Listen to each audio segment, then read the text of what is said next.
segundo informações do portal Metrópolis, um relatório elaborado pelo Congresso dos Estados Unidos, a partir da documentação enviada por Elon Musk, Alexandre de Moraes impôs medida cautelar para liberar os perfis do PCO, o Partido da Causa Operária, nas redes sociais.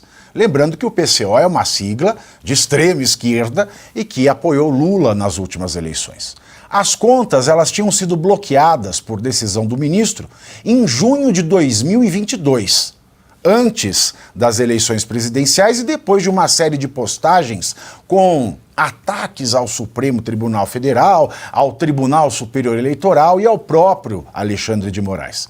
Para liberar os perfis do PCO no Facebook, no Instagram, no X, no Telegram, no YouTube, no TikTok, Moraes determinou a imposição de medida cautelar. O PCO deveria se abster de publicação, promoção, replicação e compartilhamento de notícias fraudulentas. O ministro estabeleceu uma multa diária de R$10 mil em caso de descumprimento da medida.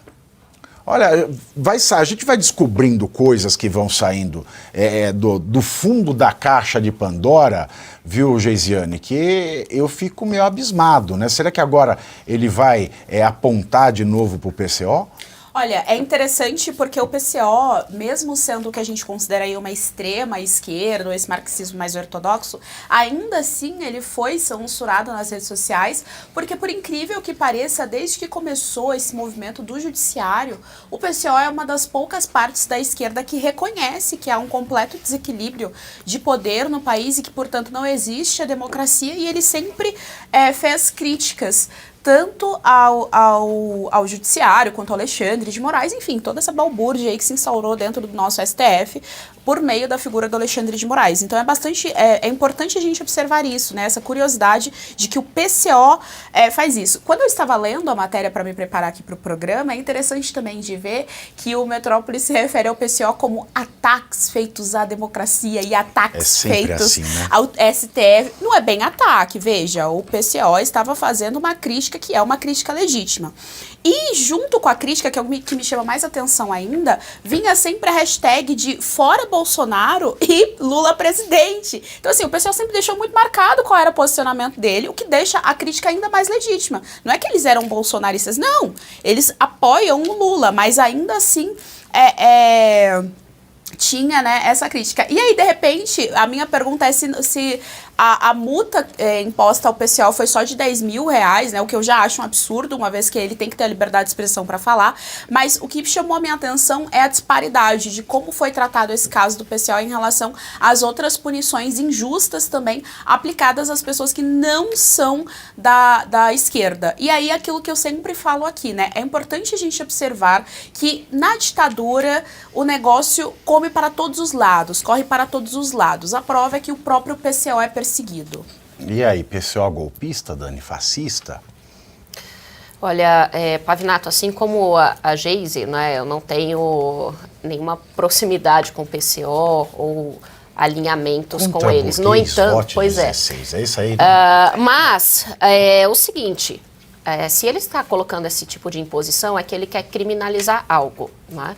Ou seja, você precisa de uma regulamentação em que esses crimes efetivamente estejam dentro do nosso ordenamento jurídico, que de fato não são.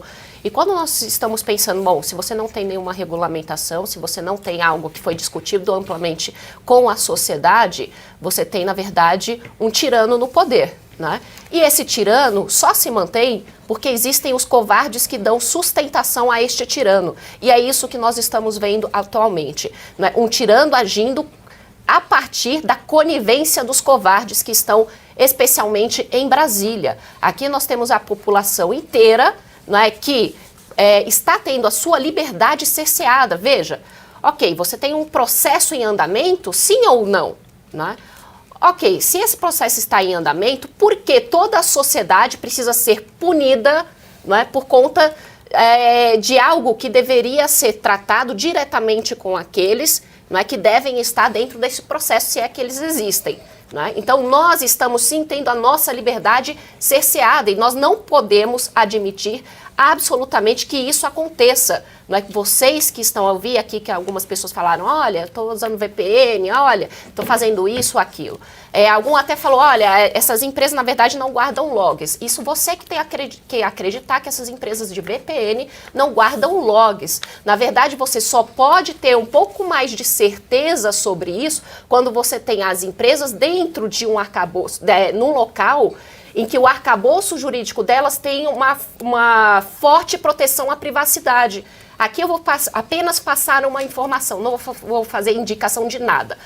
Proton VPN, por exemplo, está localizada em um país onde você tem uma proteção da liberdade muito forte, ou seja, então nós temos ali uma maior probabilidade de que não vão interferir em nossos dados de uma forma mais intensa do que já vem interferindo.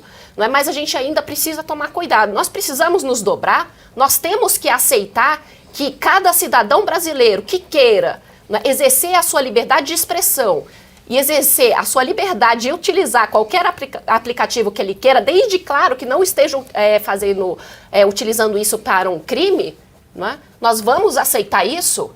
Eu não aceito, vocês aceitam?